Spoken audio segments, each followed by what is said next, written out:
The views expressed are not those of local community broadcasting, WYML LP, or its management, volunteers, or underwriters.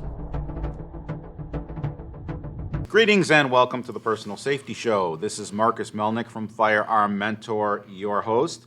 And this morning I have with me Sifu Richard Barron of the Temple of Kung Fu in Highland Park. Richard, thank you for taking time to be on the show. Thank you so much, Marcus, for having me. Sifu, can you tell everyone what is your personal origin story? I grew up on Sheridan Road in Highland Park from a family of doctors. I did a lot of camping and outdoor stuff as a kid, and my dad really pushed me into a lot of survival stuff, and I started into martial arts very young, shooting and archery and so forth, as well as some taekwondo, judo, aikido, hapkido, ayudo, kendo.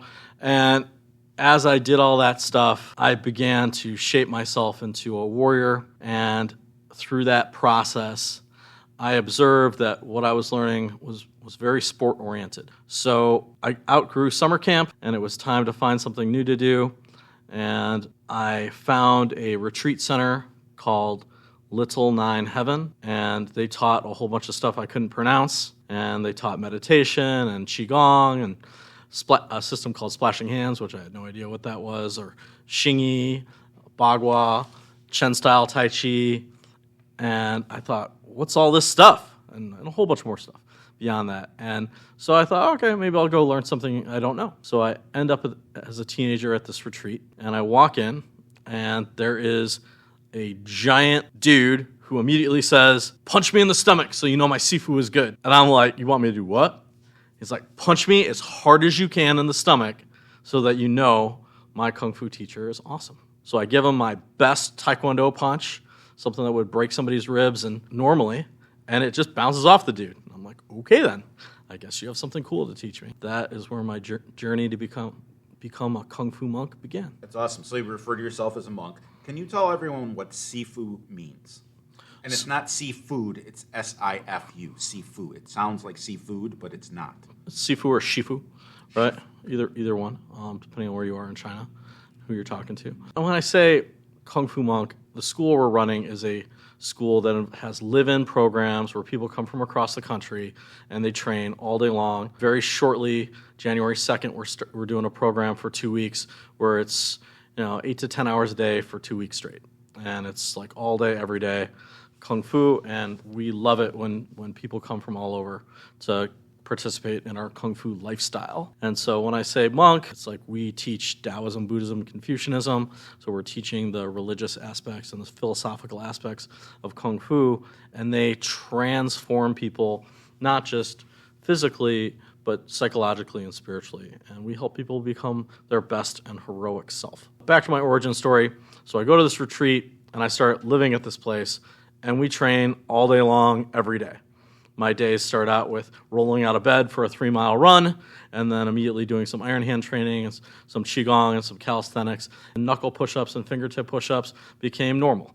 And doing meditation for an hour every day, doing standing meditation, doing all sorts of Kung Fu systems involving Chinese weapons, systems involving looking inward and learning how to move your qi around it within your body, learning how to do a whole bunch of different biofeedback, learning how to heal other people, learning acupressure massage, learning how to use your sense of touch and how to feel to do Toi Na or Chinese bone setting. A whole bunch of really cool skills that have all come in handy throughout my life. Terrific. And you went to college at DePaul, is that correct? I did. All right, I won't hold that against you because I'm a Loyola Rambler.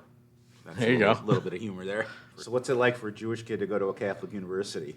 I was a Jewish kid from Skokie, grew up in Skokie, go to a Catholic university.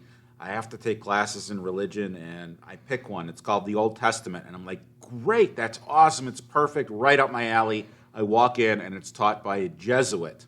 You talk about confused? What was your experience at DePaul? I actually really discovered Jewish life at DePaul. Growing up in Highland Park, there was a limited amount of opposition. There was a limited amount of anti-Semitism.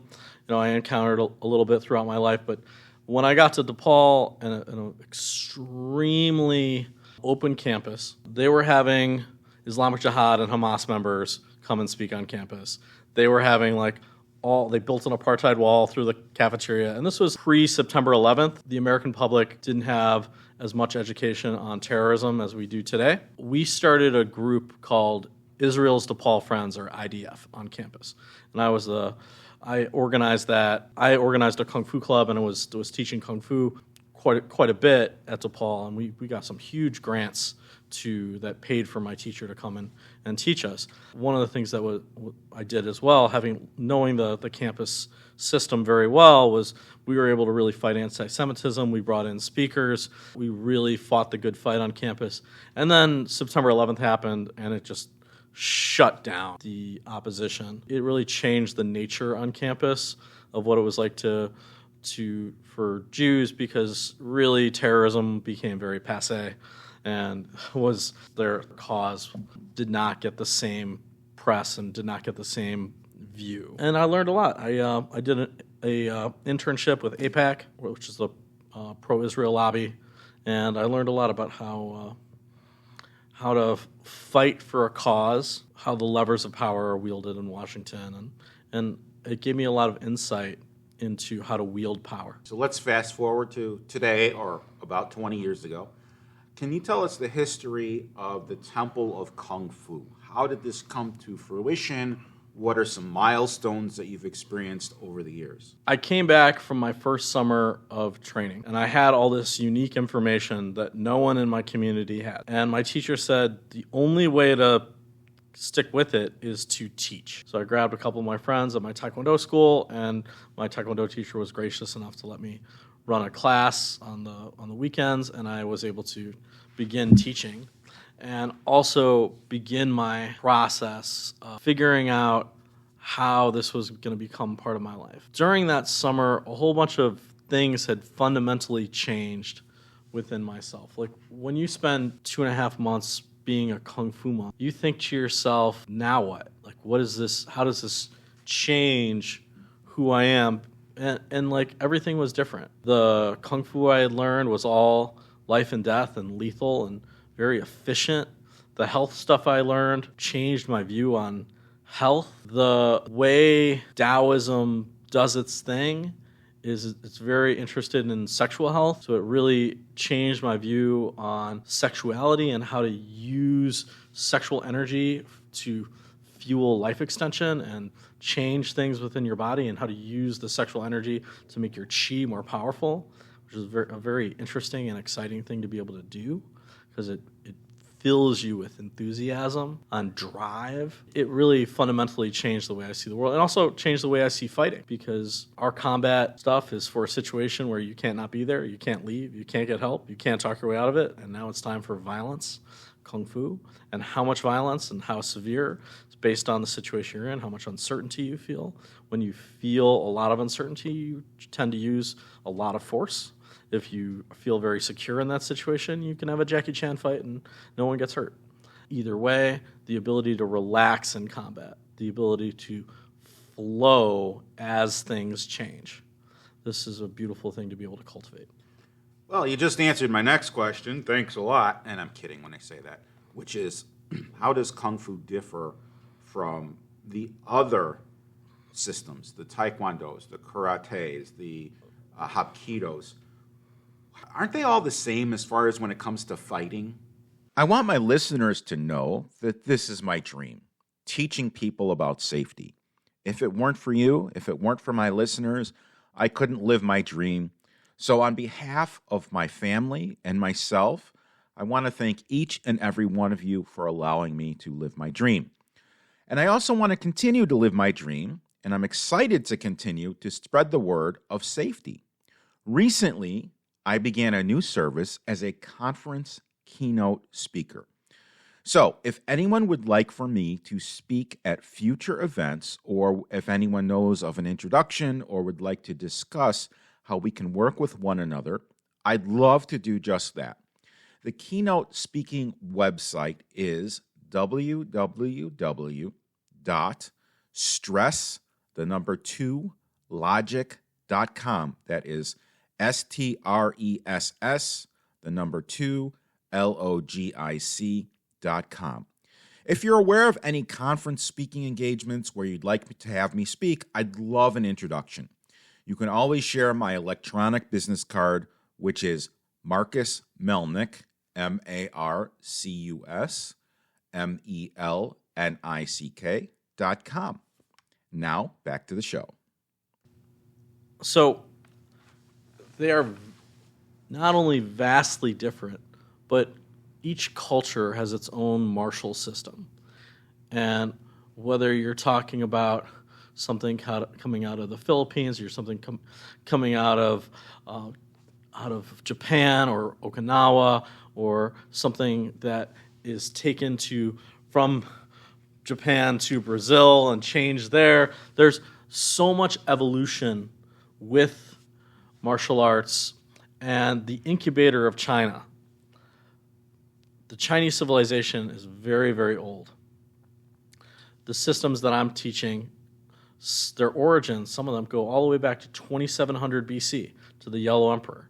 And that's a lot of time to evolve. And that's a lot of pressure, war, and all sorts of pain and violence to forge something into something special. So there's all sorts of modern systems that use technology and use their way of seeing the world to justify their efficiency. And I appreciate that. These systems, when they're taught very well, that I'm involved with, they're special because they're carefully passed down to the next generation. They have a special soul to them, and they have secrets within them that result in unique abilities and unique outcomes that are so beautiful. And it is my passion to share these things with the world in a way that defines them as special. And someone can't walk in and learn these things in 5 minutes or appreciate them. So when it comes to the words Kung Fu mean excellence through hard work. I run the temple of excellence through hard work. Why is it a temple? Because all sorts of special things happen here that only happen in a religious institution. Redemption, transformation, transcendence, a better relationship with spirituality. These things are a natural outcome of transcending your fear. Everyone's walking around with fear. It's ugly. It's the worst. It's inside of you, holding you back from your true self. At the Temple of Kung Fu, we help you strip away all those false narratives, all those things that are holding you back from being the real you. And we will help you become the heroic and best version of yourself. That's it's not unbelievable, it's believable, but it's amazing. Can you tell us the difference between the different systems you've mentioned? Taoism, Shaolin, Qigong, thank you, Tai Chi, Chinese healing. What are the differences with all these systems, and how do they interact with each other? Thank you for asking. China is a big place and a very old culture. And if you come to the Temple of Kung Fu, we're going to teach you a whole lot of words that you've never heard before.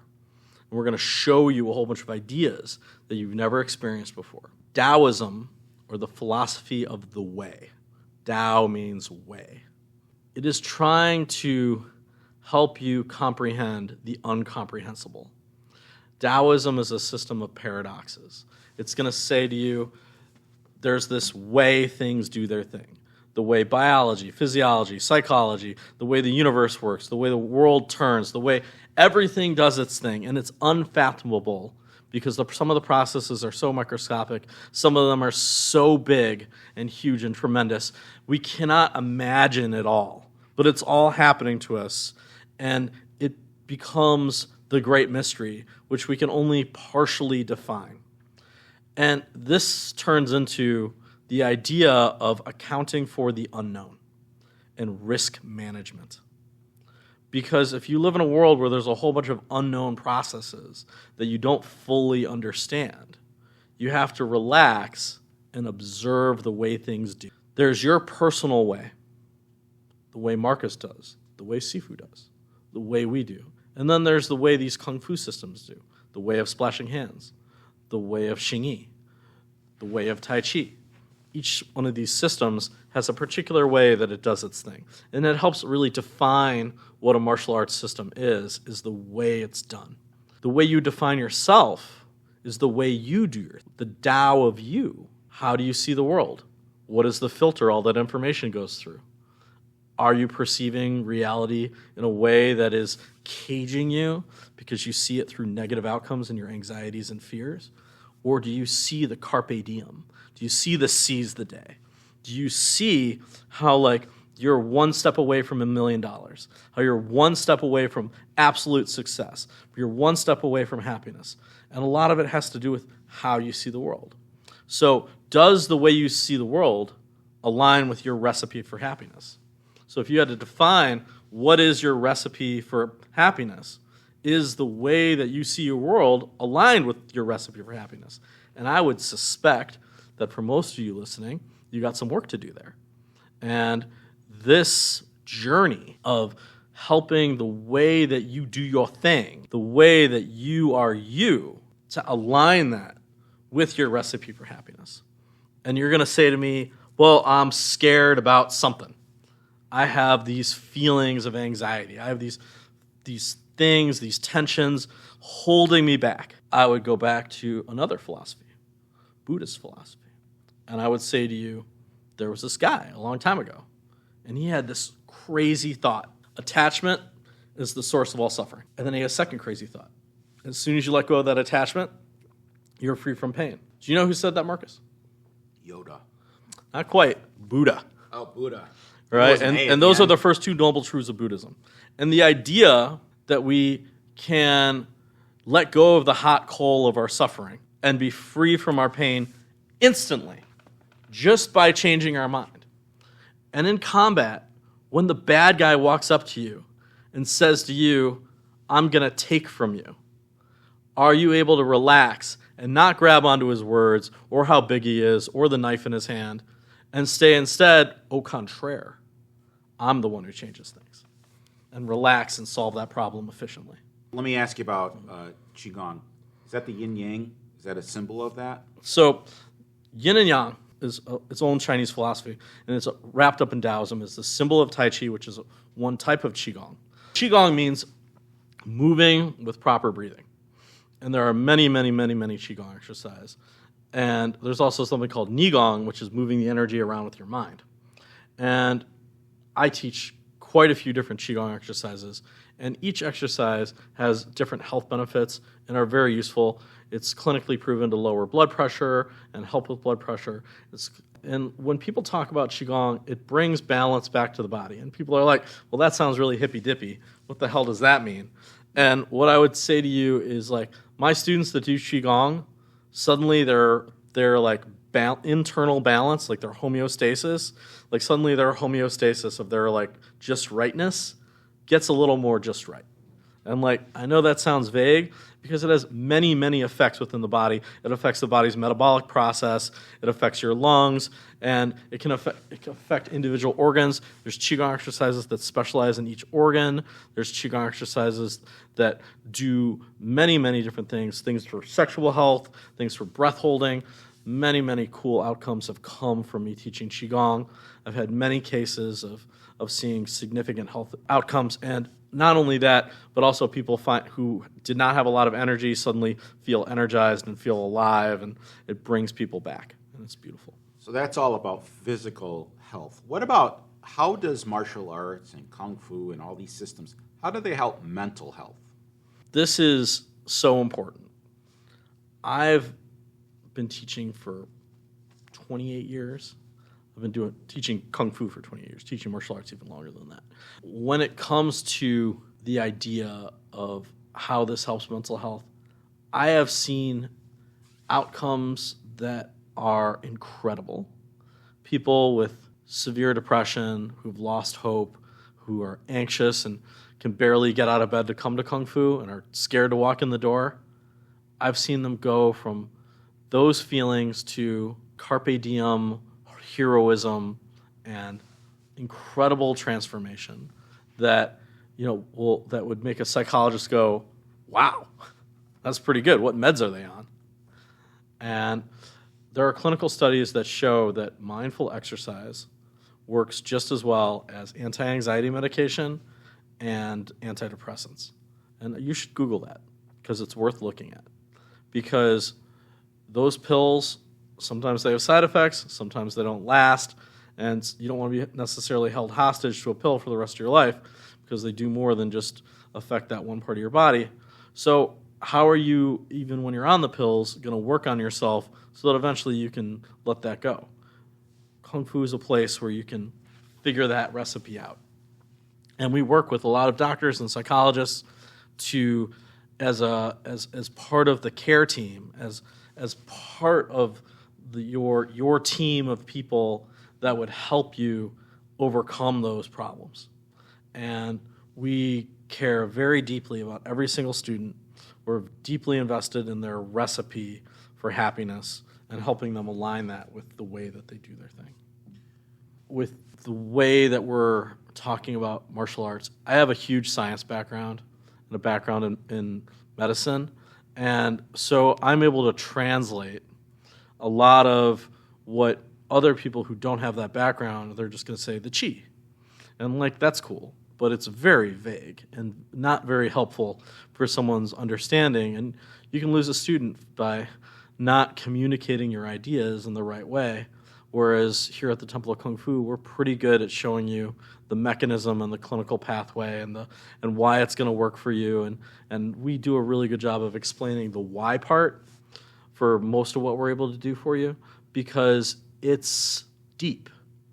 And it takes a second to take a student and walk them through the logic of why this is going to be a big benefit to them. But I think it's a worthwhile endeavor much of the time because in our society, no one's got time for anything. Back when I was a kid, and maybe back when you were a kid, people would stop, and if you told do this over and over and over, they would just do it over and over, just like Daniel's son would paint a fence or wash a car, and that would work out just fine.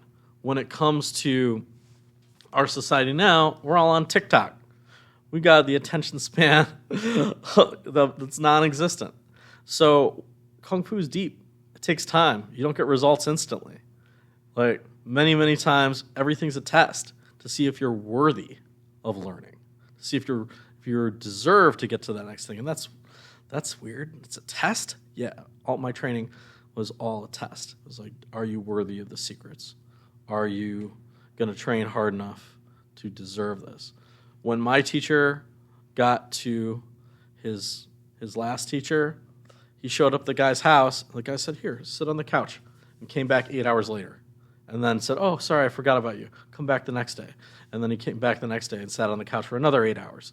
And then he let him in to train, right? How bad do you want it? How bad do you want to be better? How bad do you want to change yourself into your best and most heroic self? Well, here at the Temple of Kung Fu, we're waiting for you. We train only 7 days a week. We have a nonprofit. If you can't afford it, we'll help you. We'll help you afford it. But there's an exchange. And the exchange is you work really hard because we want to show you how deep you can go. And when we help you unlock yourself and unlock the hero within you, that person goes out into the world and does a bunch of good. Because the real you, the best you, that person is a karmic machine that walks around and the karma just spills off you, vibrating into the world, making the world a better place. And we want to build those heroes here at the Temple of Kung Fu. So you mentioned the nonprofit, which is called the Way Institute. And I know I read on the website that after the Highland Park parade shooting, you had offered, through this nonprofit, free lessons through the end of July of that year. And can you talk about the Way Institute and what it is, how it's funded, and what types of things do they do? I am a person who creates their own luck and manifests incredible opportunities. And one of the things that my unconscious mind manifested was some very successful people who feel strongly that the good works we're doing here at the temple should be funded, and it matters. And so they asked me to start a nonprofit, and I sure did, to afford scholarships for students who can't afford Kung Fu lessons at the temple, and to help them develop themselves in martial arts and in the Taoist philosophy so that they could make the world a better place. And eventually we hope to train a generation of instructors to help pass this down. And it matters because we take a whole bunch of people, whether it's we give scholarships to parents who can't afford lessons for their kids. We give scholarships to teenagers and 20-somethings, college kids who can't afford lessons, and we give partial or full scholarships. And then we also have these very serious, Kung Fu monk trainings where people are hanging out all day, every day, and they're very expensive. And to give, really serious scholarships to people so that they can train and take the time off to train and live the Kung Fu lifestyle preserves these Kung Fu system, but it also changes their lives and makes them these agents of karma. So when you train a bunch of people to become more heroic, suddenly outcomes happen. So one of my students who we gave a scholarship to happened to be riding a bus, and suddenly some unfortunate person decides to go up to the bus driver and put a knife to her throat. So the bus driver calmly stops the bus and tries to get this person to stop putting a knife to her throat. And she offers the gentleman to leave, and he does not. My student notices this and slips out the back entrance of the bus and comes up behind the guy. He had just learned a beautiful knife takeaway. He snaps the dude's elbow, taking the knife off the bus driver's throat. He slams the guy's face into the cash machine or the money machine at the front of the bus, and then tosses him off the bus. And the bus driver closes the door. They drive off. All is well. The views expressed are not those of local community broadcasting, WYML LP, or its management, volunteers, or underwriters.